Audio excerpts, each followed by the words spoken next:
One more thought before we move on to your timeline and the narrative of the illness. You had mentioned about reverse infiltration, and people have said you need to write a second book that's the reversal of the infiltration. Maybe I will. I don't know. It is kind of a neat idea. But I was talking to one of my students at New St. Thomas Institute on the phone, and we were just going through questions. And one of the things we were discussing is it seems like under Pope Benedict XVI, you remember those days, right, Dan Burke, the Yes, I do. B16 days. There was this idea: let's stay in our parishes. We've got papal support. We've got Ad Orientem. Maybe we can get ultra rails back. The Latin Mass is coming back. Everybody keep ranks, and let's restore things. And that was, I think, very much kind of a common consensus in your, you know, to use left right terms, your middle to right, Catholic community. But my Yep. sense is, we're on the phone, we were talking about this. My sense is since Pope Francis's election, 2013, but really since Amoris, 2016, there has been this sort of uh, breaking ranks, not necessarily out of fear, but just we need to retreat back to some high ground.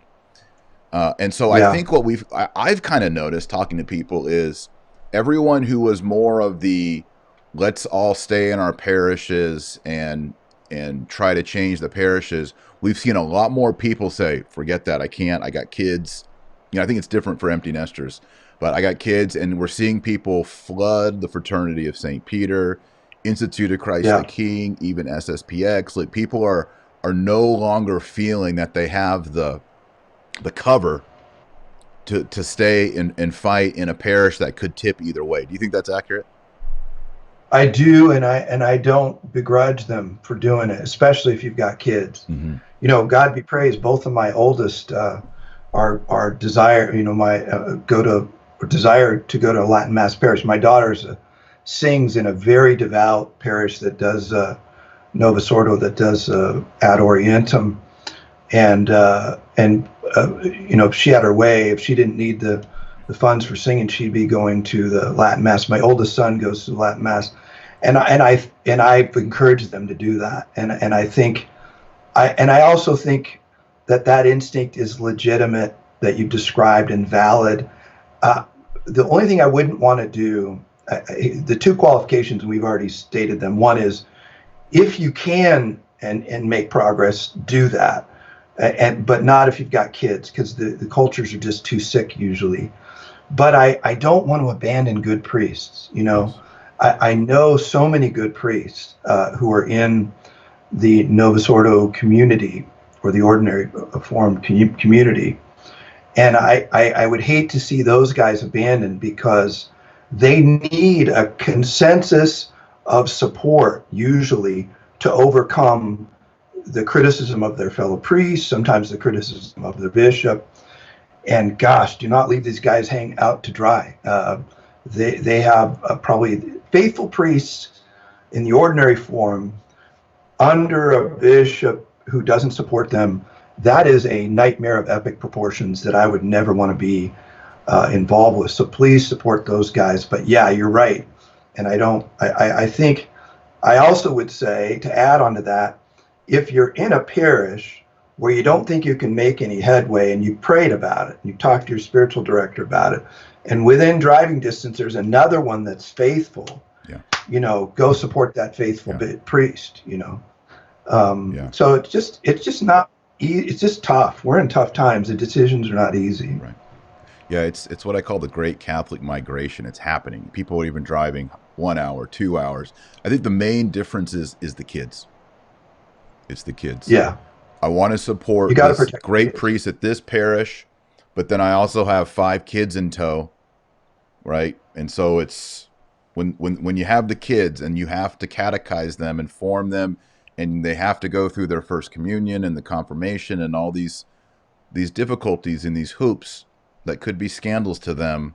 I think that really tips the scales to trying, even if it takes driving an hour, to find the solid And you and you parish. cannot you cannot expect your kids to survive a banal Mm, liturgy that makes and no good priest wants this, but that makes the priest the center of attention, that where you get, one parish somewhere in the world, 3 homilies every mass, right? The beginning, and The at the home, and homily. then at the end. And so what does that say? Well, what it says is what the priest has to say is the most important Right. thing, Yeah. right? All of these things you cannot. It's so close to impossible for your kids to live through that and really get it, and really get that the Lord is present when every single mass they go to, the architecture says he's not here, the irreverence says he's not here, the cavalierness with the liturgy says he's not really here, and you The can't people expect your talking kids to survive before it. and after Yes, liturgy, right. it just, yeah, all of those things, kids, they observe, and it's amazing Yeah, the conclusions that they make. I remember, I've said this one a lot on the show, but I remember we were at a Novus Ordo shortly after we converted, so this would have been 2007 or 8, and my girls had never seen altar girls. right. And we were like in the 8th row on the right side, and the priest came in, and all the servers were girls, and I think even the crucifer. And my daughter, who I can't remember how old was, maybe 4 or 5, pulls on my suit coat, and I lean over and she says, "Daddy, I want to be a girl priest too." Oh, That's wow. what she said. "I want to be a Yeah, girl priest too." right, And I was right. pretty ticked off. And it wasn't too long after that we were going to the traditional Latin Mass. Because I realized Yeah, I can't unprogram that from her little mind week after week after you can. week.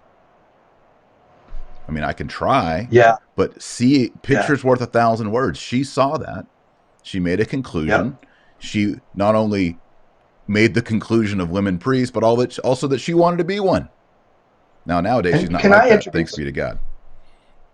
can I introduce something that will probably, you know, freak some people out? Please do. But I've been involved with a particular exorcism that was quite horrific, help assisting the priest. And one time the demon said something, and I never talk about this stuff, and nobody can know who it is because I've been involved with, some deliverance, that sort of thing. So I'm not violating, and I also have permission to share this. So just to be clear, I have permission. Um, the demon said, "Children are easy," Mm.